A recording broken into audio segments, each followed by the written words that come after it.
ವಿಜಯಪುರ ಜಿಲ್ಲೆಯ ಅತಿ ದೊಡ್ಡ ದೇವಾಲಯ ಕಡ್ಲೇವಾಡದ ಸೋಮೇಶ್ವರ ದೇವಾಲಯ.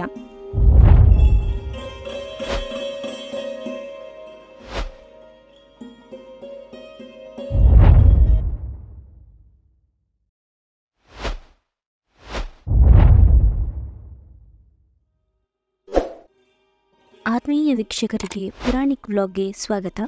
ನೀವು ಇನ್ನೂ ನಮ್ಮ ಚಾನಲನ್ನು ಸಬ್ಸ್ಕ್ರೈಬ್ ಮಾಡಿಕೊಳ್ಳದಿದ್ದಲ್ಲಿ ಕೂಡಲೇ ಸಬ್ಸ್ಕ್ರೈಬ್ ಮಾಡಿ, ಶೇರ್ ಹಾಗೂ ಕಮೆಂಟ್ ಮಾಡುವ ಮೂಲಕ ನಮ್ಮ ಪ್ರಯತ್ನಕ್ಕೆ ಪ್ರೋತ್ಸಾಹಿಸಿ.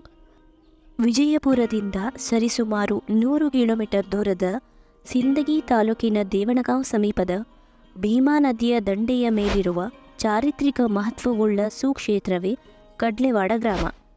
ಇಲ್ಲಿ ಭೀಮಾ ನದಿಗೆ ಉಪನದಿಯೊಂದು ಕೂಡಿಕೊಳ್ಳುವುದರಿಂದ ಇದನ್ನು ಸಂಗಮ ಕ್ಷೇತ್ರವೆಂದು ಕರೆಯಲಾಗುತ್ತದೆ. ಭಾಳ ಸೇತುಮನ್ ಆಗಿರ್ಬೇಕ್ರಿ ಸರ್. ಹ್ಞೂ ರೀ, ಅದ್ರಿಗೆ ಲಿಪಿ ಬರ್ದಾರ ನೋಡ್ರಿ, ಓದ್ತಾರಿ ಎಲ್ಲ ಹೊಡೆದವ್ರಿ. ಈಗ ಅಲ್ಲಿ ಲಿಪಿ ಅದ, ಅಲ್ಲಿ ಲಿಪಿ ಅನ್ರಿ. ಹ್ಞೂ ರೀ, ಲಿಪಿನೇ ಅದ.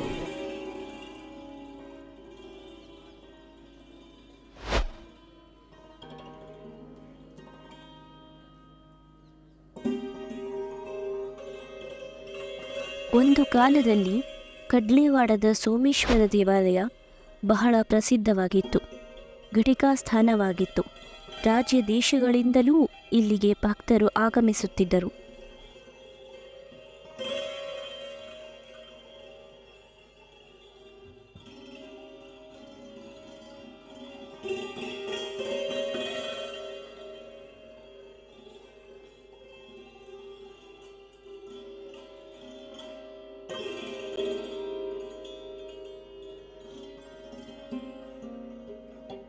ಸ್ವತಃ ಕಲ್ಯಾಣ ಚಾಲುಕ್ಯರ ಅರಸನು ಸಂಕ್ರಾಂತಿ ಪರ್ವಕಾಲದಲ್ಲಿ ಭೀಮಾ ನದಿಯಲ್ಲಿ ಸ್ನಾನ ಮಾಡಿ ಕಡ್ಲೇವಾಡ ಸೋಮೇಶ್ವರ ದರ್ಶನವನ್ನು ಮಾಡಿದನೆಂದು ಶಾಸನಗಳಲ್ಲಿ ಉಲ್ಲೇಖಿಸಲಾಗಿದೆ.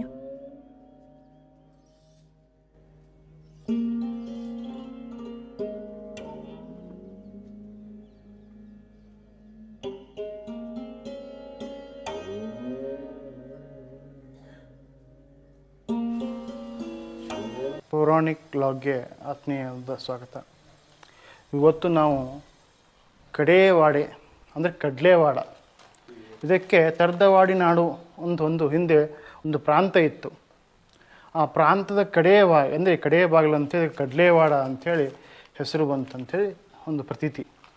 ಈ ಕಡ್ಲೇವಾಡದಲ್ಲಿ ಸೋಮೇಶ್ವರ ದೇವಸ್ಥಾನ ಬಹಳ ಪ್ರಸಿದ್ಧಿ, ಆಗಿನ ಕಾಲದಲ್ಲಿ ಕೂಡ ಪ್ರಸಿದ್ಧಿ ಇತ್ತು. ದಕ್ಷಿಣ ವಾರಣಾಸಿ ಅಂತ ಇದನ್ನು ಕರಿತಾಯಿದ್ರು. ಶಾಸನದ ಕೂಡ ಉಲ್ಲೇಖನೆ ಇದೆ. ಟೋಟಲ್ ಇಲ್ಲಿ 14 ಶಾಸನಗಳಿವೆ. 14 ಶಾಸನಗಳಲ್ಲಿ 13 ಶಾಸನಗಳು ಈ ಸೋಮೇಶ್ವರ ದೇವಸ್ಥಾನಕ್ಕೆ ಕೊಟ್ಟಂಥ ದಾನ ದತ್ತಿ ಇವುಗಳನ್ನೇ ಉಲ್ಲೇಖನ ಮಾಡ್ತವೆ. ಅಷ್ಟೇ ಅಲ್ಲ, ಇದೊಂದು ಘಟಿಕಾ ಸ್ಥಾನ ಆಗಿತ್ತು. ಇಷ್ಟು ದೊಡ್ಡ ದೇವಸ್ಥಾನ, ಸುಮಾರು 1 ಎಕರೆ ಇರ್ಬೋದು ಅಂತ ಅನಿಸುತ್ತೆ. ದೊಡ್ಡ ದೇವಸ್ಥಾನ, ಘಟಿಕಾ ಸ್ಥಾನ ಅಂದರೆ ವಿಶ್ವವಿದ್ಯಾಲಯ ಅಂದರೆ ಈಗಿನ ಒಂದು ಯೂನಿವರ್ಸಿಟಿ, ಆ ರೀತಿ ಒಂದು ಘಟಿಕಾ ಸ್ಥಾನ ಆಗಿತ್ತು. ಇಲ್ಲಿ ಶೈವ ಅಂದರೆ ಒಂದು ಶೈವ ಪರಂಪರೆ ಅಂದರೆ ಶಿವನ ಒಂದು ಪೂಜೆಗೆ ಹೆಚ್ಚು ನಡೀತಾ ಇತ್ತು. ಇದು ಸೋಮೇಶ್ವರ ದೇವಸ್ಥಾನ. ಈ ಎಳಮೇಲಿ 30 ಅಂಥೇಳಿ ತರ್ದವಾಡಿ ನಾಡದಲ್ಲಿ ಮತ್ತೊಂದು ಸಣ್ಣ ವಿಂಗ್ ಭಾಗ, ಆ ಭಾಗದಲ್ಲಿ ಈ ಕಡ್ಲೇವಾಡ ಬರ್ತಾಯಿತ್ತು. ಈ ಕಡ್ಲೇವಾಡ ಪ್ರಖ್ಯಾತಿ ಇದ್ದಿದ್ದೇ ಈ ಸೋಮೇಶ್ವರ ದೇವಸ್ಥಾನದಿಂದ.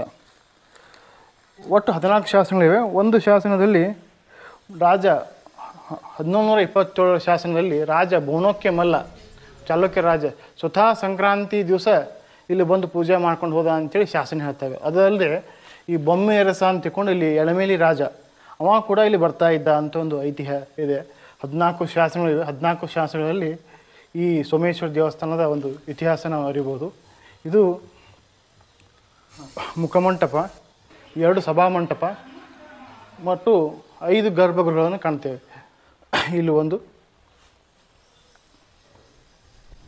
ಇಲ್ಲೊಂದಿದೆ. ಅದೇ ರೀತಿ ಮುಂದೆ 2 ಇದೆ. ಮುಂದೆ ಒಂದು ತ್ರಿಕೂಟ. ಇಲ್ಲಿ ಗರ್ಭಗುಡಿಯು ಕೂಡ ನೇರವಾಗಿ ಒಂದು ದ್ವಾರ ಬಾಗಿಲಿದೆ. ಟೋಟಲ್ ದೇವಸ್ಥಾನ ತುಂಬ ದೊಡ್ಡದು. ಈಗ ಬಿದ್ದು ಸ್ವಲ್ಪ ಇದು ಆಗಿ ಈಗ ಮತ್ತೆ ಜೀರ್ಣೋದ್ಧಾರಗೊಂಡು ಇದು ಮಾಡಿ. ವಿಶೇಷ ಅಂದರೆ ದೊಡ್ಡದಾದ ನಂದಿ, ಇದು ಹಳೆ ಕಾಲದ ನಂದಿ.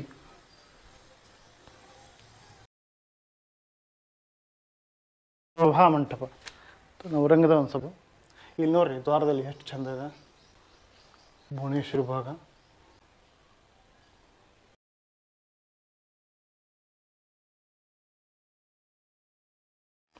ಇಲ್ಲಿ ಶಿಲ್ಪಗಳು ನೋಡ್ತೀರಿ, ಈ ಕಂಬಗಳಲ್ಲಿ ಶಿಲ್ಪಗಳು.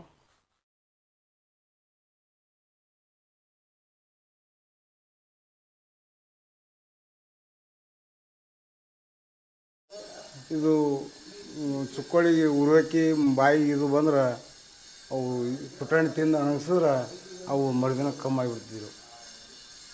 ಇಲ್ಲಿ ನೋಡ್ತಾ ಇದ್ದೀರಿ ಮೇಲೆ ವಿಷ್ಣು, ಶಿವ, ಇಲ್ಲಿ ಬ್ರಹ್ಮ. ಇಲ್ಲಿ ನೋಡಿ ಶಿಲ್ಪ ನೋಡಿ, ಇಲ್ಲಿ ತಬಲಾ ಬಾರಿಸ್ತಾ ಇದ್ದಾನೆ. ಇಲ್ಲಿ ಆ ಕಡೆ ನೋಡಿ ತಬಲಾ ಬಾರಿಸ್ತಾ ಇದ್ದಾರೆ. ಎಂದು ವಿಷ್ಣು, ಇವರು ಬ್ರಹ್ಮ. ಬ್ರಹ್ಮ ಇದು ಯಾಳಿ ಸಿಂಹ. ಇದು ಏಕೆ ಅಂತ ಚಂದ್ರಹಾಸ ಅಂತೆ, ಲಲಾಟ ಬಿಂಬದಲ್ಲಿ ಯಾಳಿ. ಇಲ್ಲಿ ನೋಡ್ತಾರೆ ಶಿಲ್ಪ. ಶಿಲ್ಪ ಬಹುಶಃ ದಾಳಿ ಒಳಗಾಗಿರ್ಬೇಕಿದು. ಕೈ ಭಾಗ ಮತ್ತು ಕಟ್ಟಾಗಿದೆ, ಮುಖ ಭಾಗ ಕಟ್ಟಾಗಿದೆ. ನೋಡ್ತಾ ಇದ್ರಿ ಶಿಲ್ಪ. ಹಾಗೆ ಅಲ್ಲಿ ನೋಡುವ ಈ ರೀತಿ ಶಿಲ್ಪ ಇದೆ.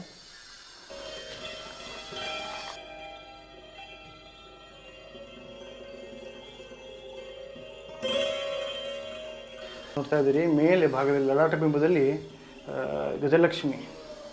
ಇಲ್ಲಿ ಶೈವ ದ್ವಾರ ಫಲಕ ನೋಡ್ತಾ ಇದ್ದೀರಿ,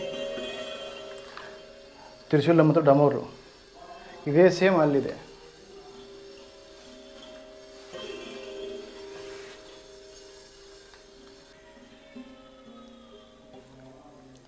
ಮೇಲ್ಭಾಗದಲ್ಲಿ ಮೂರ್ತಿ ನೋಡ್ತಾ ಇದ್ದೀರಿ. ಸರ್ ಭಾರಿ ಅದ್ರ ಮೂರ್ತಿ ಶಿವಪಾರ್ವತಿ. ಶಿವಪಾರ್ವತಿ ಮೂರ್ತಿ. ಉಗುರ ಮೂಗ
ರೌಂಡ್ ಆನೆ ಸರ್. ಎಲ್ಲ ಆನೆ ಸೇರಿಸಿ ಇಲ್ಲಿ ಒಂದು ಇದು ಆಯ್ತು.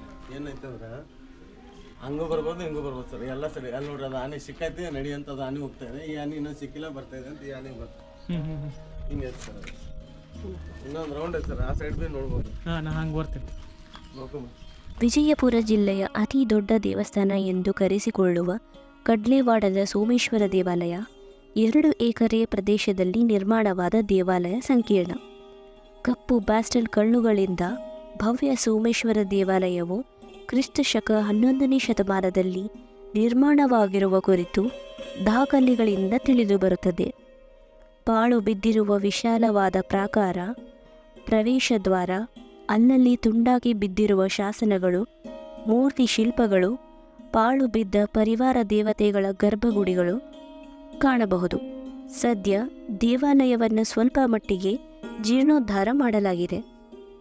ತ್ರಿಕೂಟ ದೇವಸ್ಥಾನವಾದ ಸೋಮೇಶ್ವರ ದೇವಾಲಯದ ಪ್ರಧಾನ ಗರ್ಭಗುಡಿಯಲ್ಲಿ ಶ್ರೀ ಸೋಮೇಶ್ವರ ಶಿವಲಿಂಗ ವಿರಾಜಮಾನವಾಗಿದೆ. ಇನ್ನೆರಡು ಗರ್ಭಗುಡಿಗಳಲ್ಲಿ ಶಿವಲಿಂಗ, ಉಮಾಮಹೇಶ್ವರರ ವಿಗ್ರಹ ಹಾಗೂ ಸಪ್ತ ಮಾತೃಕೆಯರ ವಿಗ್ರಹ ಕಾಣಬಹುದು. ದೇವಾಲಯದ ನವರಂಗದ ಕಂಬಗಳ ಮೇಲೆ ಸೂರ್ಯದೇವ, ವಿಷ್ಣು, ಶಿವ ಮೂರ್ತಿಗಳ ಕೆತ್ತನೆ ಕಾಣುತ್ತೇವೆ. ವಿಶಾಲವಾದ ಮುಖಮಂಟಪ, ನೃತ್ಯ ಮಂಟಪ, ಬೃಹತ್ತಾದ ನಂದಿಯ ವಿಗ್ರಹ ಮತ್ತು ಹೊರಭಿತ್ತಿಯಲ್ಲಿ ಆವರಿಸಿರುವ ವಿವಿಧ ಉಬ್ಬು ಕೆತ್ತನೆಗಳು ಮನಸೂರೆಗೊಳ್ಳುತ್ತವೆ. ಇಲ್ಲಿಯ ನಂದಿಯು ಬನವಾಸಿಯ ಮಧುಕೇಶ್ವರ ಸನ್ನಿಧಿಯ ನಂದಿಯನ್ನು ನೆನಪಿಸುತ್ತದೆ. ಹೊರಭಿತ್ತಿಯಲ್ಲಿರುವ ಆನೆಗಳ ಸಾಲುಳ್ಳ ಪಟ್ಟಿಕೆಗಳು ಹಂಪಿಯ ದೇವಾಲಯಗಳನ್ನು ನೆನಪಿಸುತ್ತವೆ.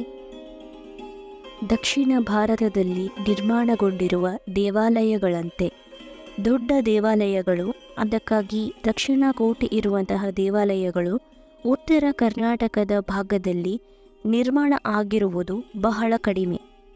ಕಡ್ಲೆವಾಡದ ಸೋಮೇಶ್ವರ ದೇವಾಲಯ 11ನೇ ಶತಮಾನದಲ್ಲಿ ಆ ರೀತಿ ಕಟ್ಟಲ್ಪಟ್ಟ ದೇವಾಲಯ. ದೇವಾಲಯದ ಸುತ್ತಲೂ ರಕ್ಷಣಾ ಗೋಡೆ ಇದ್ದದ್ದು ಕಾಣಬಹುದು.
ನೋಡ್ತಾ ಇದ್ದೀರಿ, ಇದು ಶಾಸನ.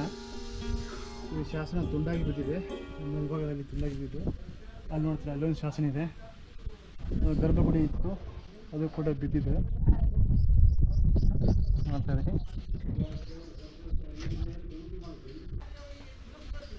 ಈ ಕಡೆ ನೋಡ್ಬೋದು, ಇಲ್ಲಿ ಒಂದು ಶಾಸನ ತುಂಡಾಗಿ ಬಿದ್ದಿದೆ. ಇಲ್ಲೊಂದು ಶಾಸನ ತುಂಡಾಗಿದೆ. ಇದು ಆನೆ ಇತ್ತು, ಅಲ್ಲಿ ಒಂದು ಶಾಸನ ಇದೆ.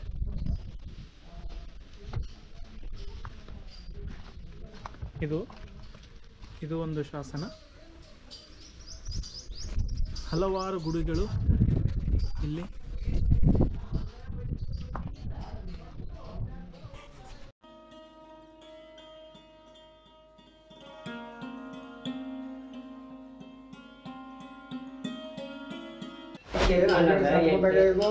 ಏನು ಆ ಕಡೆ ರಾಜರು ಮಹಾರಾಜರು ಇದ್ರಲ್ಲ, ಆ ಕಾಲದಾಗ ಆಗಿದ್ದು ಗುಡಿ ಇದ್ರಿ ಇದು. ರಾಜರು ಅಲ್ಲಿ ಹಳ್ಳಿ ರಾಜರು ರಾಜವಾಡಿ ಇತ್ತಲ್ರಿ, ಹಳೆ ಕುಮಸಿ ರಾಜವಾಡಿ ಅಂತ ಹೇಳ್ತಾರ್ರಿ. ಕುಮಸಿಗೆ ಆ ಕಾಲದಾಗ ಇಲ್ಲಿ ಗುಡಿ ಆಗಿದ್ದದ್ರಿ ಇದು. ರೀ, ಆ ಕಾಲದಾಗ ಆಗಿದ್ದದ. ಮತ್ತು ಆ ಕಾಲದಾಗ ಇಲ್ಲಿ ಎಲ್ಲ ಬಡಾಳಿ ಮತ್ತು ಇಲ್ಲೆಲ್ಲ ಫೀಸ್ ಇಲ್ರಿ. ಆಯ್ತು, ಹಳ್ಳಿ ಊರದ ದೊಡ್ಡ ಊರದಾಗಿದ್ರಿ ಏನ್ರಿ ಆಗ್ತದ್ರಿ ಅಲ್ಲಿ. ಅಲ್ಲ, ಅವಾಗ ಹಳ್ಳಿ ದೊಡ್ಡ ಯಾವಾಗ್ರಿ ಆಗಿನ ಕಾಲದಾಗ ಆಗಿನ ಕಾಲದಾಗಿಲ್ರಿ. ಆಗಿನ ಕಾಲದ ಈ ಕಡೆ ಅವಾಗ ನೋಡಬೇಕಾದ್ರ ಸೋಮಂದ 8 ಮನೆ ಅಟ್ಟೆ ಇದ್ದು ರೀ 8 ಮನೆ ಇದ್ದು ಈಗ ಅದರಿಂದ ಬಂತು ಈಗ ಒಂದು 100 ಮನೆ ಆಗ್ಯಾವ ರೀ 100 ಮನೆ ಆಗಿ ಈಗೇನದ ದೊಡ್ಡ ಗುಡಿ ಇರ್ಬೇಕಾದ್ರೆ ನೋಡ್ರಿ ಈಗ ಆ ಕಟ್ಟಿಸಿದ ಕಾಲ ದೊಡ್ಡ ದೊಡ್ಡ ಊರ ಇರ್ಬೇಕಂತ ಕಾಣಿಸ್ತದೆ. ದೊಡ್ಡ ಊರು ಇಲ್ಲಿ ಇದ್ದಿದ್ದಿಲ್ಲ ರೀ ಆ ರಾಜರು ಕುಂಸಿಯಾಗ ಆ ಕುಂಸಿ ಇದ್ರದ್ದು ಆಗ್ಯದ್ರಿ ಇದು ಅದೇನು ಇಲ್ಲಿ ನದಿದು ಇಲ್ಲಿ ಕೂಡಲ ಸಂಗಮ ಅಂಥೇಳಿ ಇವೆಲ್ಲ ವಿಚಾರ ಮಾಡಿ ಇಲ್ಲೊಂದು ಸ್ಥಾನಮಾನ ಮಾಡಿಟ್ಟಾರೆ ರೀ. ಸ್ಥಾನಮಾನ ಮಾಡಿ ಮತ್ತೆ ಎಲ್ಲ ಭಕ್ತರು ಬಂದು ಹೋಲಿಕ್ಕೆ ಮಾಡಿಟ್ಟಾರ ಅವ್ರು ಮಹಾರಾಜರು ಮಾಡಿಟ್ಟಾರ. ಖರೆ ಅಂದ್ರೆ ಈಗ ನಮಗೆ ಅಲ್ಲಿ ಸುಮಾಟೆ ನಾವು ಏನು ವರ್ಷಿಗಿತ್ತು ಗಂಗಸ ಮಾಡ್ಕೊಂಬರೋದು ಅದು ಆ ಜಾತ್ರೆ ಅದೇ ಗಂಗಸ ಬಸ್ಜಯಂತಿ ಮಾಡ್ತೀವ್ರಿಪ್ಪ. ಬಸ್ಜಯಂತಿ ಜಾತ್ರೆ ಮಾಡ್ಕೊಂಡು ಅದು ಗಂಗಸ ಮಾಡ್ಕೊಂಡು ಅಡ್ಡೆ ಪುರಾಂತರ ಮೆರವಣಿಗೆ ಇದು ಮಾಡ್ತೀವಿ ರೀ.